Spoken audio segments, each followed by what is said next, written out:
De plus en plus, le monde se simplifie. La planète se simplifie. On a deux pôles opposés.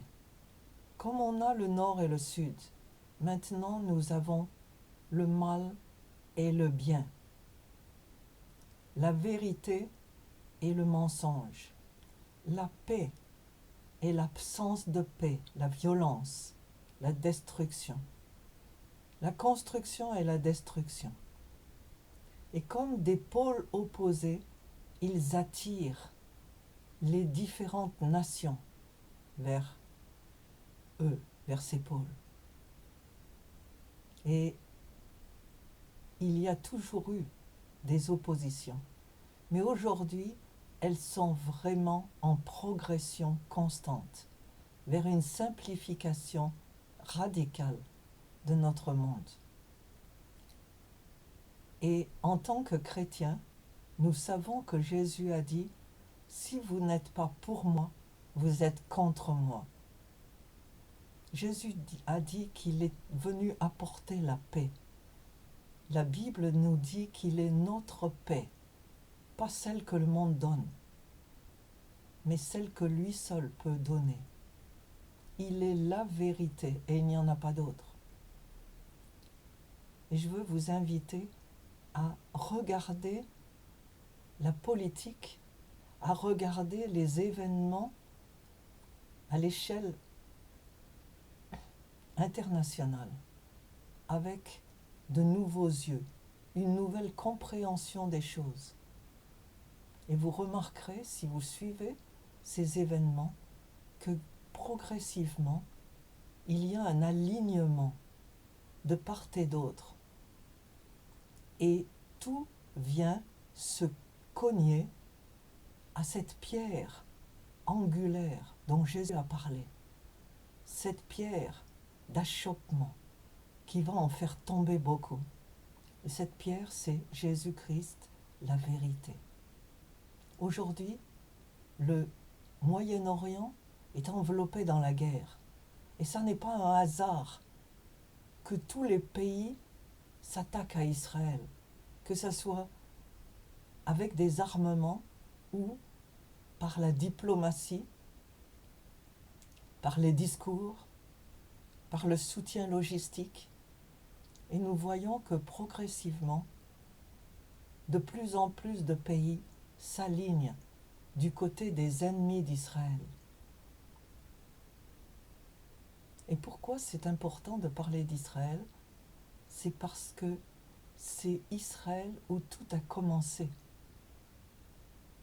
Pour le peuple que Dieu s'est choisi, le peuple des Juifs, le peuple hébreu. Et aujourd'hui, ça, son prolongement,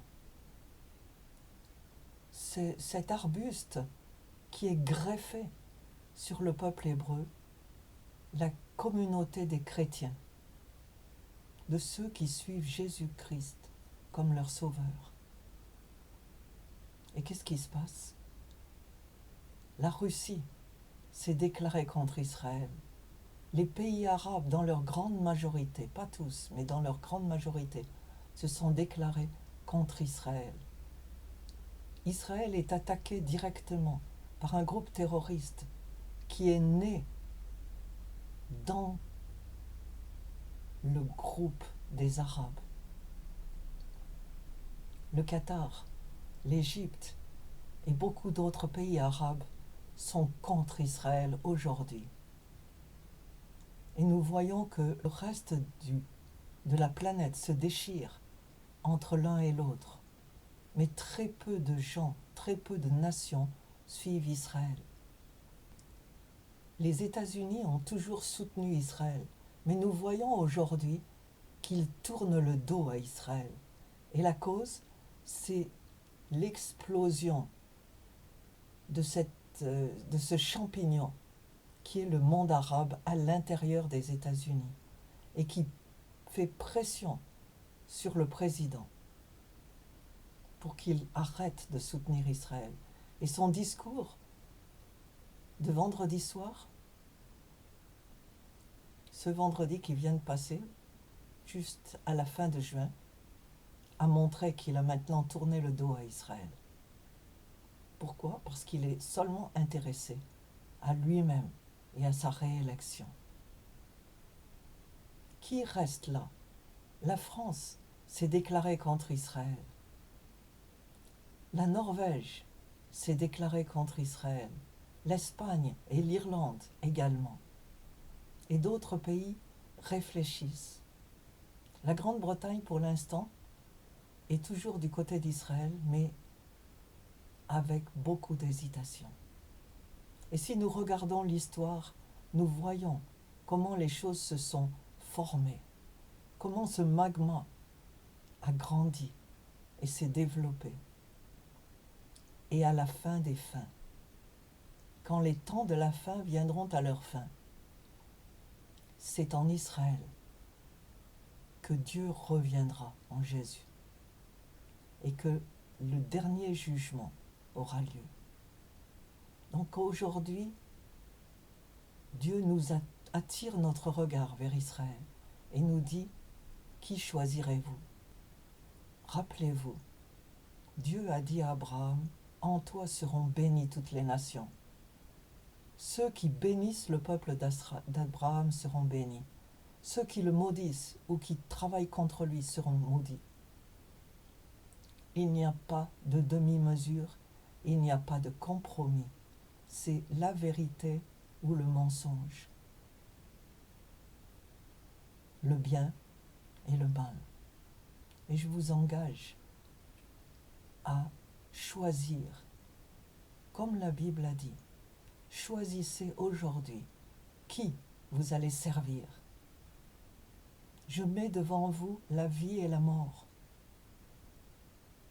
Cette exhortation est toujours d'actualité. Choisissez aujourd'hui et ne croyez pas que vous pouvez vous cacher quelque part.